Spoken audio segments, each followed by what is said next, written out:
that there are two 10s. There is 10th of November when this attack happens, and there is the 10th of May when, unfortunately, Trump declares the ceasefire for us. In 7 months, we had become complacent again. We keep talking about terrorism. We were totally complacent. We forgot Pahalgam.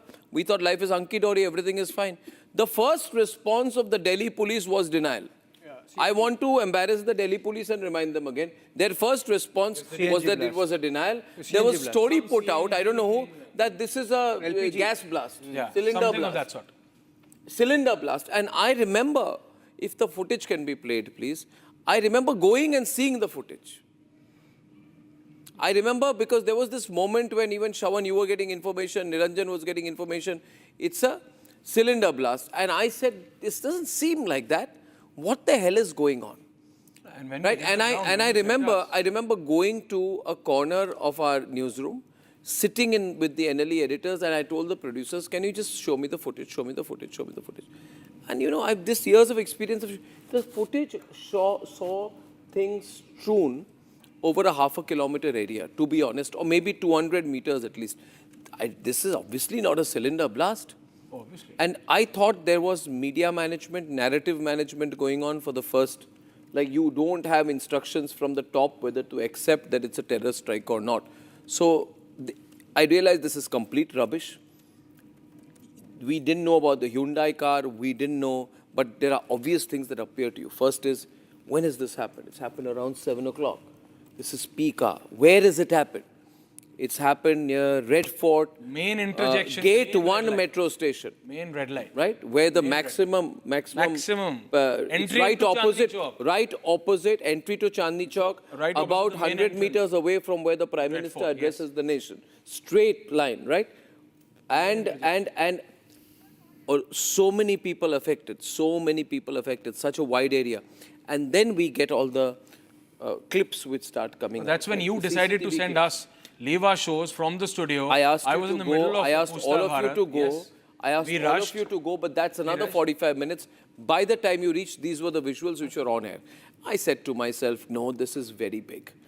Very, very big. I just wanted to come in with that one small input that everybody was in denial for the first 1 hour that this was an act of terrorism. Maybe the people of India felt that we have taught Pakistan a lesson, they are going to lie low. But we didn't realize is Pakistan emboldened by Trump. Munir is not going to lie low. Yes. It also is a lesson of what we will face as we enter 2026. The threat is always there and it's real. Yeah, going back to reach there, Abhishek, on spot I'll tell you. The chassis of the body, the chassis of that Hyundai car, it was shown all over more than 50 meters. The chassis of the body. The front part, the bonnet, the underbody of the car was shattered into 6 pieces. That was the intensity. There was still, I don't want to be graphic, but there were still parts, human parts lying around 50 meters away, and media was all over it. And I heard people coming in from as far as from Ballimaran, which is around more than 125 meters away, Abhishek, from there. More than 125 meters away, that their windows have cracked. That was the intensity of the blast. Maybe more actually, yeah. And can I, yeah, go ahead. Please go. Can I make a confession here? Because I'm guilty here. And I must say, because I got a call. Okay. In fact, this was from a very, very senior, Was it a police officer, Shravan? So tonight, Shravan, was it a police officer? I'm willing to admit it because I think so.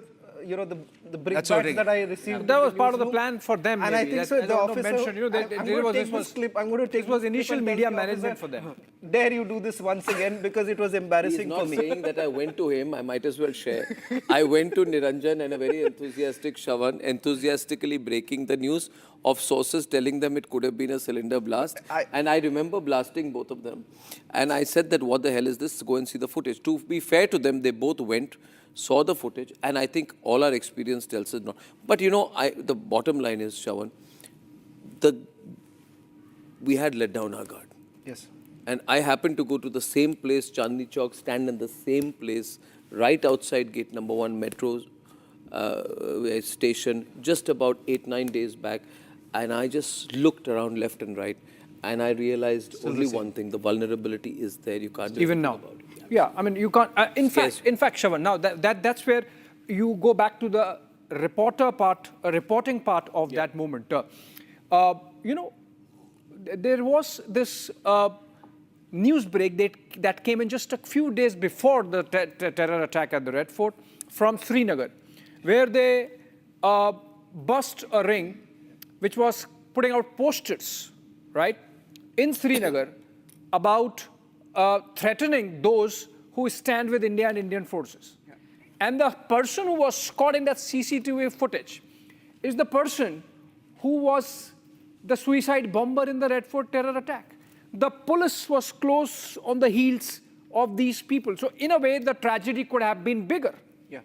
Can you see the footages of those doctors? This was about 3 tons of ANFO that they had. 3 tons of explosives that they had. They could use barely about 20 odd kilos, right? Yeah. So the tragedy could have been much bigger. Oh, absolutely. So, and even today, Arnab, while we're doing this show, even today, 150 kgs of ammonium nitrate from Rajasthan. Has been recovered. So it's not that it's over. The terror is a lived reality for us. For us, it's a living and presence. Another, this Al-Falah connection and the doctor indoctrination and rhythm that you were saying, white collar terrorism, it's just a name. It is the indoctrination which has happened over years and years and years, because till now, Arnab, a narrative was created that terrorist वो बनता है जिसके पास कुछ नहीं होता, उसको problem है, वो गरीब है. They were earning in lakhs. They had houses in more than 3 cities across the country. But they still managed to. So that narrative has been broken. No, but indoctrination. It is happening. It's live and it's ticking even as we speak. Yeah, but so that's they've managed to pull out a headline from this also. For example, all the politicians in Kashmir after this tried to make it about how suddenly Kashmiris are being viewed in a certain way. Now, for us in the newsroom, we are in Delhi NCR and Al-Falah is in Delhi NCR. What? So that is how scary it is. It is right next to us, right? So I think it is a story that we will watch out for in the next year as well. 2026, white-collar jihad, something that we have to be careful about in the year ahead. The country has to be, the government has to be. Should we go to the next story? And it's also coming when we're going to have the Delhi riots judgment from the Supreme Court, which also spoke and hinted on the Red Fort's case and spoke about how white-collar jihad is now a reality. Radicalization. Yes, Raju had said it. Yes. Okay. I think we also have callers.